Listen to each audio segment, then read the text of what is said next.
After stripping you of your power, they dump all of the duty and responsibility onto you. And these are expectations of the person that you were before they did things to you, before they destroyed you. And now they expect you to perform to this level after they've done their work on you and affected you. Again, it's a very specific punishment. And it's because that's exactly how they felt by being around you, by being in your presence. They were operating with a false character who's meant to be omnipotent, all-powerful, all-knowing, that can do anything, that has limitless godlike abilities. And yet, they couldn't do anything. They couldn't perform to your expectations. It was based on what they presented to you. So they presented themselves as an omnipotent, godlike, all-powerful, desirable, successful. That was the false character, but they couldn't live up to that.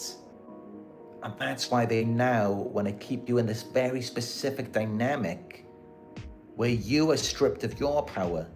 And it's almost like the real person that you are, that has become a false character. And yet you're still expected to perform to the best of your ability, all the while they're still undermining you. It regulates their emotions. It makes them feel powerful because now they're keeping you down, and you were something before. You're thinking you were someone, and you were once performing at a very high level and providing for them. And this is how, they're able to destroy everything that you were for them, all because of their trauma. It is a trauma response. They feel so inadequate, so bad about themselves, of what they presented themselves to be but could not be, and you saw through it. You saw through the act and realized that they can't be anything for you. So then they wanted to put you through it. They wanted to make it that way for you. So now you can see the drive behind it, the motivation, the incentive. It's all one big projection. That's all that it is. When a narcissist punishes you, it's a projection of how they feel about themselves. They want to be the judge, jury, and the executioner.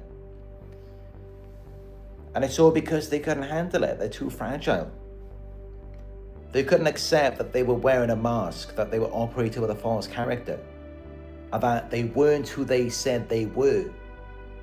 They weren't this limitless, omnipotent person, but they viewed you as that. Now, you weren't either. I mean, you may have been performing at a very high level, but there were limits to you as well. But they idealized you. They viewed you as godlike, perfect, omnipotent. And that's how they were able to devalue you and affect you in the ways that they did, because they thought you could always bounce back from it. They viewed you as an object, a cartoon character. And that's how they were able to do such extreme things to you. Because they looked at it like, you'll bounce back, you'll recover. This is how narcissists view their very wealthy victims or targets. When they steal from you, when they spend all your money, that's how they're thinking. They're literally thinking in their minds, so what? It's not a big deal to you. That's how they think. But then they tell themselves that again and again in each moment. So all of these behaviors, these effects accumulate, and gradually it erodes your power and effectiveness. So yeah, that's what's going on. And they feel entitled, justified to leave you in that position because it was once that way for them.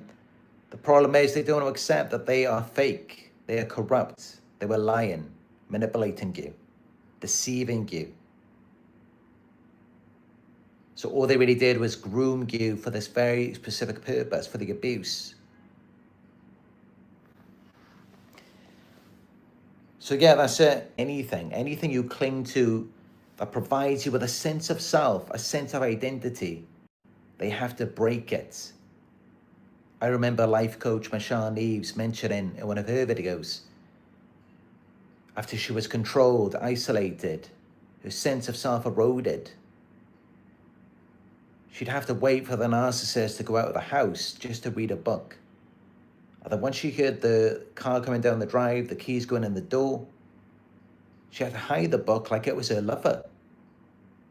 This is it. Anything that you try and cling to at that point that provides you with a sense of self, a sense of identity, a sense of who you are, they have to destroy it. They have to demonize it. They have to turn against it. And it's all because they just know you're a better person than they are. In many ways. That's what this comes down to. They wanted to be around the best, their best option, their best choice. Well, they pretended to be something, and that's why they're then unable to perform, unable to live up to what they presented to you.